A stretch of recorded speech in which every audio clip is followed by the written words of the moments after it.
Hello guys, happy tracking channel everyone. Welcome sa ating channel guys, no? Welcome sa mga viewers natin dyan.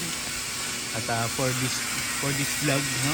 For today's vlog, guys, meron ako nakita dito for HK1 na maybe around 18 feet, no? Ayan guys, oh. Tapos 6 stud siya, hindi siya 8 stud, drop side, stud flooring. Pero alam nyo guys, maraming naghahanap nito. Kung napapanood nyo to guys, mag-PM na kayo agad. At ilalagay ko sa comment section kung magkano to. Pero ayan yung pakita ko muna sa inyo guys, itong unit na to. Ito ngayon nga, mga nasa around 18 feet to. Ayan. Tapos kakatapos lang niya i-convert. Hopefully sana wala pang mayari na to, dahil alam nyo marami naghahanap na to. Ayan, 6 stud steel flooring. Ayan. Ganda pa ng sidings niya dahil high side and then drop side. Napakaganda nito. Naalala ko talaga yung mga nag-inquire sa akin noon. Meron na ako nito. Ayan. Dito tayo sa conversion area.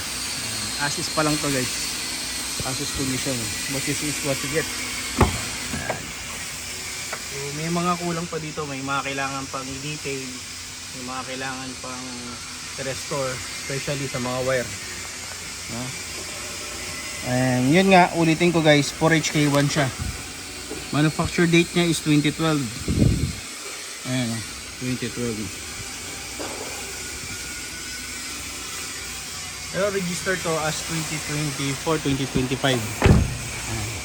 So, pwede pa ito ipa-fully recon kung gusto nyo. Meron din dito yung 4D33 na front wheel drive.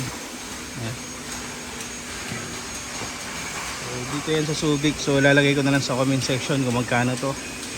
And then ayun, meron pa mga dito mga ibang unit na bagong dating na kino-convert pa.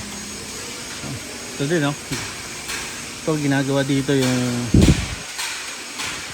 side mirror 6WF1 CRDI.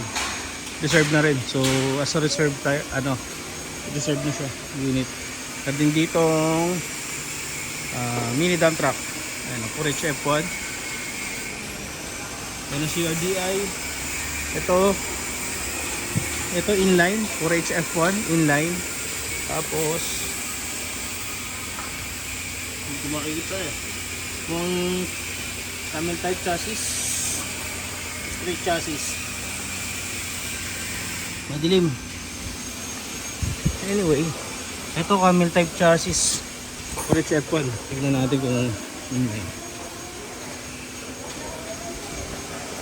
Ito inline din, 4HF1 inline, dalawa. Tapos yung 4-wheel drive. Then dito close band. So guys, ilagay ko na lang sa comment section kung magkano yung 4HK1 yan, no? 18 feet. So ayun lang, maraming salamat. Happy tracking channel everyone. Thank you, bye bye and God bless.